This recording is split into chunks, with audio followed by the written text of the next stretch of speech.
Hello दोस्तों, welcome back to favourite channel Forest Blaster. मैं हूं आपका host. Perfect day, perfect entry, perfect video और परफेक्ट रिजल्ट। हर चीज़ रही परफेक्ट। ऑल दो कि वही बात है कि लोग जो है वो न्यूज़ ट्रेडिंग के टाइम घबराते हैं, डरते हैं, न्यूज़ का एनालिसिस नहीं आता, फंडामेंटल्स से जान छुड़ाते हैं। क्योंकि फंडामेंटल्स हर एक के बस की बात नहीं है। ये शायद टेक्निकल साइड से ज़्यादा एक जो है वो इम्पैक्टफुल किस्म का एनालिसिस होता है। और इसके लिए शायद थोड़ा ज़रा ज़्यादा पढ़े लिखे लोग चाहिए। क्योंकि it is all about the economy और इकोनॉमिक्स की बात है। और पूरे मुल्क की, पर्टिकुलरली यूएस की इकॉनमी के मैकेनिज़्म को समझने के लिए आपको जो है ना वो इसके ड्राइव चाहिए। देखिए, टेक्निकल सिंपल सी चीज़ होती है। Technical is something very very simple कि आपने एक दफ़ा इंडिकेटर्स कर लिए, वो उसी तरह से रिस्पॉन्ड करेंगे। लेकिन फंडामेंटल्स का इम्पैक्ट हर दफ़ा डिफरेंट है, हर टाइम डिफरेंट है। अच्छा, और मैं अपने चैनल के ऊपर भी जो फंडामेंटल्स को बहुत ज़्यादा डिराइव्ड और एलोबरेटेड तरीके से जो है वो एक्सप्लेन करता हूँ। और फ्री व्हाट्सएप ग्रुप के अंदर तो इस चीज़ के ऊपर खैर बहुत ज़्यादा बात होती है। दूसरा, बहुत सारी चीज़ें सिंपल जो है ट्रेडिंग फ्री व्हाट्सएप ग्रुप के अंदर बताता हूँ। आज 9 मूविंग एवरेज का और जो है स्कैल्पिंग स्ट्रेटजी बड़ी डिटेल में जो है वो जिक्र किया गया। तो जिन्होंने ग्रुप फ्री व्हाट्सएप ग्रुप के अंदर पर्टिकुलरली जो है स्कैल्पिंग स्ट्रेटजी को यूज़ किया, उन्होंने अच्छा प्रॉफिट अर्न किया। मार्केट पहले नीचे गई और फिर बाद में ऊपर गई। अब जो न्यूज़ टाइम होती है उसमें डिफरेंट ब्रोकर का जो स्पिलेज का जो है वो डिफरेंट मामला होता है। लेकिन अब जिन्होंने कल मेरी वीडियो को फॉलो किया था तो उनके लिए दो चीज़ें थी। सबसे आसान तरीन वो यही थी कि मैंने कहा एक इंडिकेशन ये है कि आपको जो पिछले प्रीवियस डे का लो न्यूज़ आने से पहले पहले अगर ब्रेक नहीं हो रहा तो there is a high possibility कि मार्केट अप जाएगी। वही हुआ।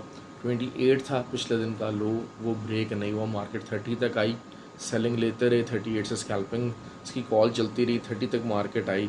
और उसके बाद जो है वो मार्केट ने नीचे को विक मारा। विक ज़रूर था लेकिन एक्सपेक्टेड था। इतना बहुत जो है वो चीज़ हो जाती है थोड़ा बहुत आगे पीछे। लेकिन वही बात है कि मार्केट गई up to the level of 46। तो जिन्होंने उस चीज़ को समझा था, मैंने क्लियरली कहा था कि जी 250 केसेस अगर जो है वो कम जॉब्स क्रिएट हुई एनएफपी नंबर्स के अंदर तो मार्केट विल गो बुलिश। तो that was something a simple and expected result. Free WhatsApp group में बताता चलूँ, हर एक के लिए फ्री है, हर कोई ज्वाइन कर सकता है। उसका तरीका क्या है, लिंक वीडियो के डिस्क्रिप्शन में दिया हुआ है। ऑक्टाफेक्स और एक्सनेक्स का आप उस लिंक के ऊपर क्लिक करके और वहाँ पे अकाउंट बना के और उसमें डिपॉजिट करके तो जो है वो कर सकते हैं। एक्टिव ट्रेडर्स ही लाउड है और व्हाट्सएप नंबर भी नीचे दिया हुआ है, तो आप मुझसे रब्ता कर सकते हैं। और अगर आप ऑलरेडी ऑक्टाफेक्स और एक्सनेक्स पर ही ट्रेड कर रहे हैं तो what you can do, you can change your IB from the live chat. वो वाले लिंक्स भी दिए हैं फॉर एग्जिस्टिंग यूजर्स और you can be the part of that beautiful community.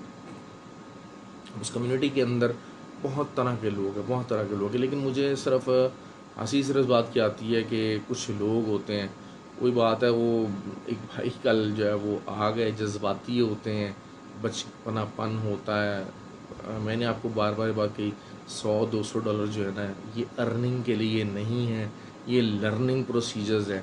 आप इनको इतने पैसे से आप अच्छी लर्निंग कर सकते हैं, अपने आप को एनहांस कर सकते हैं और दैट्स इट। इससे ज़्यादा आप कुछ नहीं कर सकते।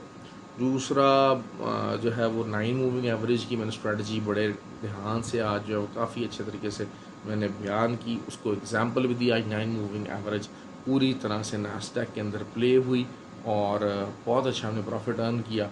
मैंने आपको ये बात कही थी कि Nasdaq is under pressure now और आज वीकली क्लोजिंग तो काफ़ी अंडर प्रेशर वाली आ गई है। तो अब नास्डैक की जो रेंज है आने वाले वीक के अंदर नास्डैक की रेंज जो है वो 14,700 से 15,400 के दरमियान हो सकती है। ये वाली एक रेंज बनने जा रही है। और आज मतलब वही बात है कि 2 दिन इसकी क्लोजिंग नीचे आ गई है, वीकली क्लोजिंग नीचे आ गई है। थोड़ा बहुत साइडवेज मूवमेंट वगैरह दे के it has to go on the downward stream. ये चीज़ बिल्कुल क्लियर है, क्योंकि नैस्डैक हो गया, ये मेरे बिल्कुल बहुत ज़्यादा फेवरेट पेयर्स हैं। नैस्डैक हो गया, ऑयल हो गया, ये these are my very very favourite pairs. क्योंकि ये जो है वो वॉलेटाइल होते हैं, और वॉलेटाइल जितने पेयर्स हैं, जितना ज़्यादा वॉलेटाइल होगा तो उतने ही ज़्यादा जो है ना वो उसमें प्रॉफिट के चांसेस होंगे। ठीक है, थोड़ा सा अकाउंट ज़रा अच्छा होना चाहिए, अकाउंट तगड़ा होना चाहिए, लेकिन it always gives a good result. ये एक्चुअली जो है वो बहुत शदीद जो है वो बैक पेन और स्पाज्म हो रहा है and I am unable to sit. लेकिन आप लोगों के लिए वीकली वीडियो बना रहा हूँ, तो कल 2 दिन आराम ही करेंगे इंशाल्लाह। आई विल ट्राई कि आपको जो है वो ग्रुप के अंदर तो गाइड करता रहूँ, वीडियो अच्छी बनाने की कोशिश करते हैं। अच्छा, बहुत सारे लोग मुझे कहते हैं कि सर वो ना आवाज़ कम आ रही है। अच्छा, वो जो लोग तो लैपटॉप के ऊपर देखते हैं वीडियो, तो उनके लिए अब ऑब्वियसली आवाज़ का मसला है, लेकिन जो लोग मोबाइल के ऊपर मेरी वीडियो सुनते हैं उनके लिए आवाज़ का कोई इशू नहीं है। अब ये चीज़ थोड़ी बहुत यार आपको मैनेज करनी पड़ेगी। I can't really go and put in the effort के जाके मैं माइक वगैरह लेकर आऊँ। बहरहाल नेक्स्ट वीक के अंदर बहुत ज़्यादा इंपॉर्टेंट डाटा मौजूद है, CPI नंबर्स और PPI नंबर्स, और GBP का जो है वो आपके पास डाटा मौजूद है, जो कि है इनका जो है इनका GDP नंबर्स हैं। GBP और GDP मिक्स हो गया GDP नंबर्स हैं इसके UK के।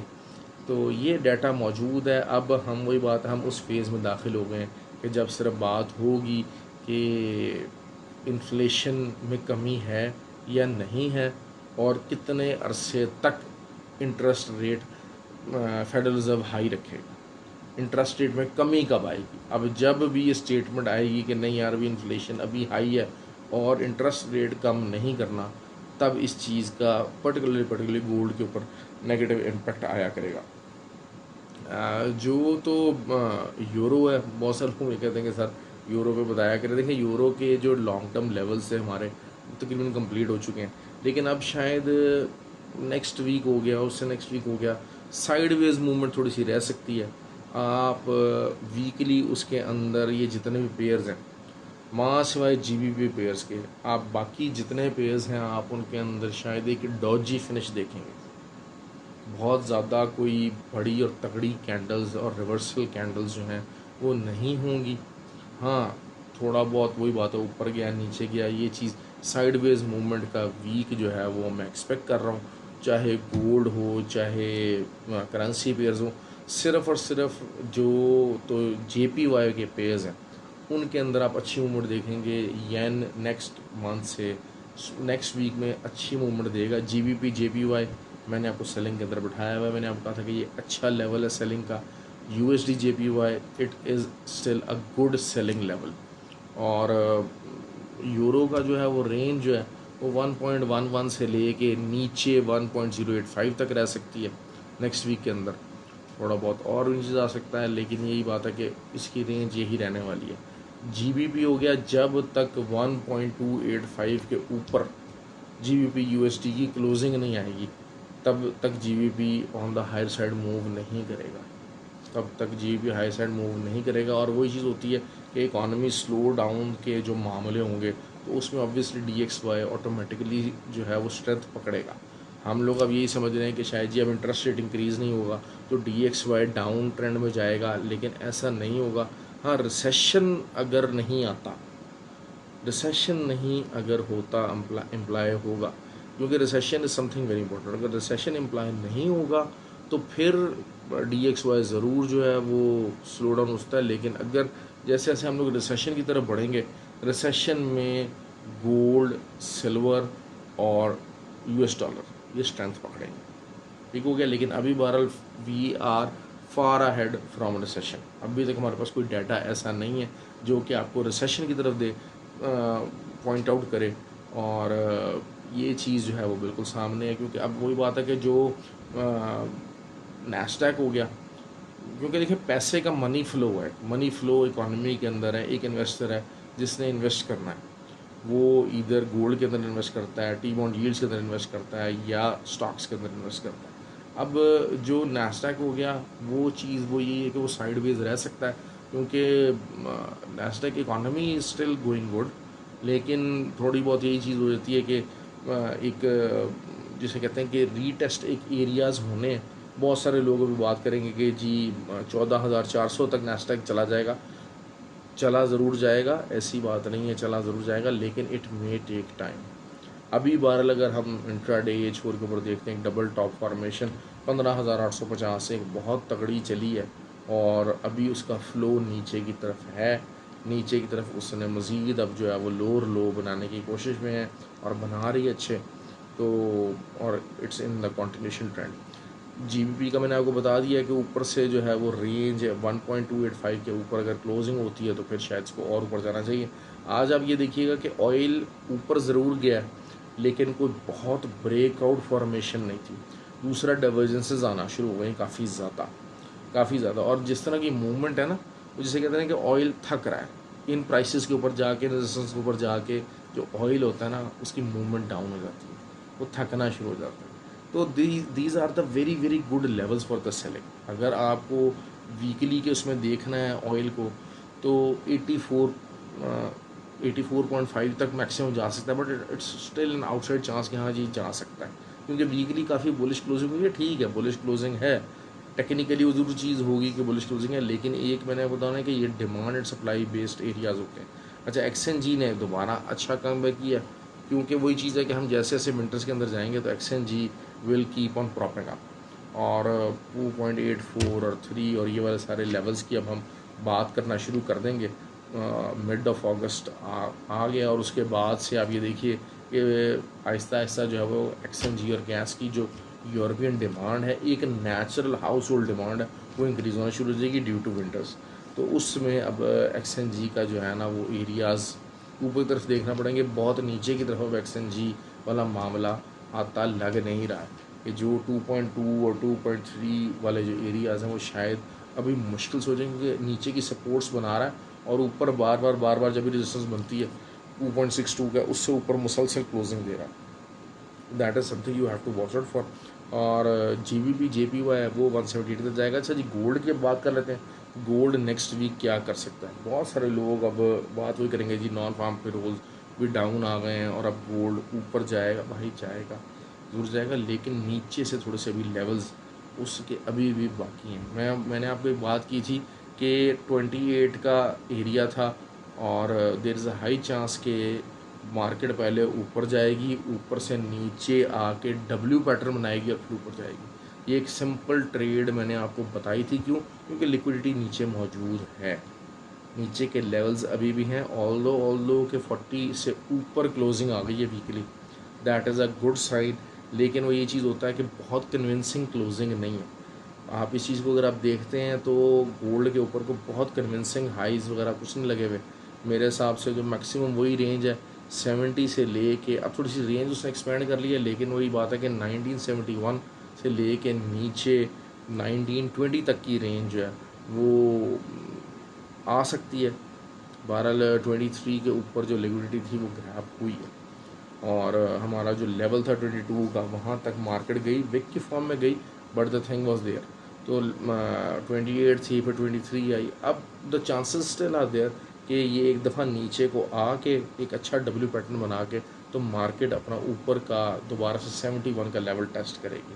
अब थोड़ी सी पेशेंस रिक्वायर्ड होगी, क्योंकि देखें आपका जो CPI नंबर्स है वो थर्सडे को है, PPI नंबर्स जो है वो फ्राइडे को है। उससे पहले बहुत ज़्यादा एक्सटेंसिव मूवमेंट्स और एग्रेसिव मूवमेंट्स नहीं होंगी, ये मैं आपको बात बता दूँ। क्यों? क्योंकि हमेशा से एक बता दूँ बात कि जो एग्रेसिव मूवमेंट्स होती हैं वो फंडामेंटल्स बेस्ड होती हैं। तो फंडामेंटल्स भी ऑन द बैक फुट है। अब ज़री बात है क्योंकि अब वेट एंड वॉच वाली सिचुएशन आ रही है कि अब हम देख रहे हैं कि अच्छा जी इन्फ्लेशन कम होगी कि नहीं होगी, रिसेशन से जीडीपी के नंबर्स क्या कह रहे हैं, सारा कुछ है, ये चीज़ें मैटर करेंगी। अब अगर देखें नॉन फार्म पेरोल नंबर्स एक टाइम पे 5-5 लाख आते रहे, 3.5-3 लाख आते रहे, अब क्या हुआ कि 2 लाख से भी कम चला गया। तो this might imply put a negative impact on to the economy. लेकिन वही बात है कि अगले महीने तक, अगस्त यानी सितंबर में आपको थोड़ा बहुत इकॉनमी ऑन द प्रेशर जो है वो फील करना शुरू हो जाए। लेकिन वही चीज़ है कि रिसेशन के ऊपर पीपीआई नंबर्स के ऊपर काफ़ी और सीपीआई नंबर्स के ऊपर काफ़ी इम्पैक्ट पड़ेगा। जो सीपीआई नंबर है वो इस वीक के अंदर काफ़ी कमी का शिकार होता है। द मोमेंट सीपीआई नंबर्स कम होगा, सीपीआई नंबर कम होगा तो बहुत ही अच्छा आपको रिज़ल्ट मिल सकता है। इन द लॉन्गर टर्म 71 तक बड़ी अच्छी आपको रेंज मिल सकती है। अब रेंज ट्रेडिंग है, स्कैल्पर बहुत बहुत इन्जॉय करने वाले हैं, पर्टिकुलरली गोल्ड के ऊपर। ये बता दूँ आपको बात, बहुत अच्छा प्रॉफिट बना सकते हैं क्योंकि मार्केट अब थोड़ी सी ठंडी रह के चलने वाली है नेक्स्ट 1-2 वीक। एटलीस्ट इतना तो मुझे पता है, क्योंकि आप अगर हम बात करेंगे कि जी 2000 2075 ये शायद, देखिए अब वही क्या होता था कि 2-3 महीने पहले एनालिसिस आते थे, इसी भी जो कॉलमिस्ट होते थे वो लिखते थे जी 2100 2200 चला जाएगा जी गोल्ड। कब चला जाएगा जी? अक्टूबर नवंबर में चला जाएगा। अब क्या, अब जो कॉलमिस्ट लिख रहे हैं वो लिख रहे हैं कि हाँ नहीं 2070 का जो टॉप लगा हुआ है वो शायद फरवरी मार्च में टूट दे। ओके, तो ये चीज़ें इस तरह से निकल के आना शुरू हो गए, लेकिन मुश्किल हो जाएगा टूटना। क्यों? क्योंकि हो सकता है अगर 2 नवंबर दिसंबर जनवरी फरवरी मार्च तक भी अगर रेट ऑफ इंटरेस्ट इंक्रीज़ नहीं भी होता लेकिन मेंटेन रहता है और वो वापस नहीं करते, तो this will also put a negative impact on to the gold prices.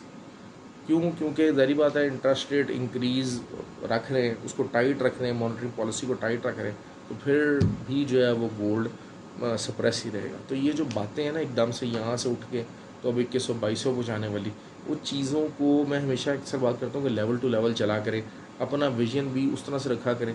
छोटे छोटे पोर्टफोलियोज़ हैं 4-4 5-5 हज़ार डॉलर्स की, इतनी लंबी गेम सोचने की ज़रूरत नहीं होती है। लंबी गेम में आप फंस जाएँ तो फिर ये लंबी गेम आपको थोड़ा पाती बहुत है। छोटे पोर्टफोलियो के साथ there is nothing much you can do.